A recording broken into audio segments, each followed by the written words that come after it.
Les nouveaux cas de Covid augmentent chaque jour. 10 000 en moyenne actuellement, asymptomatiques dans leur grande majorité, contre 1 000 à 2 000 au début du mois d'août. Des chiffres qui font de la France la championne européenne de la reprise épidémique, à égalité avec l'Espagne. L'urgence est d'armer l'hôpital.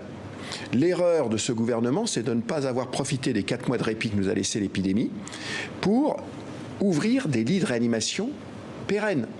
Ce qui est important, c'est de prendre un tout petit peu d'avance sur le virus et d'essayer d'envisager les mesures économiques et les mesures de santé de manière beaucoup plus sereine que ce qui est fait aujourd'hui. On est dans la réaction permanente où d'un moment à un autre, les gens ne savent pas à quelle sauce ils vont être mangés.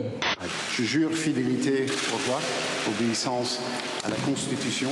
Réunis derrière Alexander De Croo, pas moins de 7 partis sont représentés. Un record dans l'histoire des attelages politiques belges.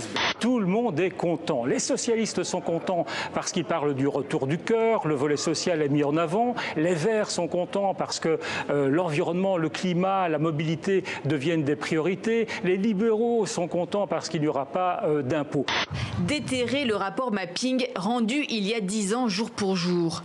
Un inventaire dressé par le Haut Commissariat aux droits de l'homme de l'ONU qui recense les crimes les plus graves. Plus de 600 commis entre 1993 et 2003, des crimes de guerre, des crimes contre l'humanité et peut-être même un génocide. Ces Arméniens qui ont fui la Syrie pour aller en Arménie ont été installés dans le Haut-Karabakh.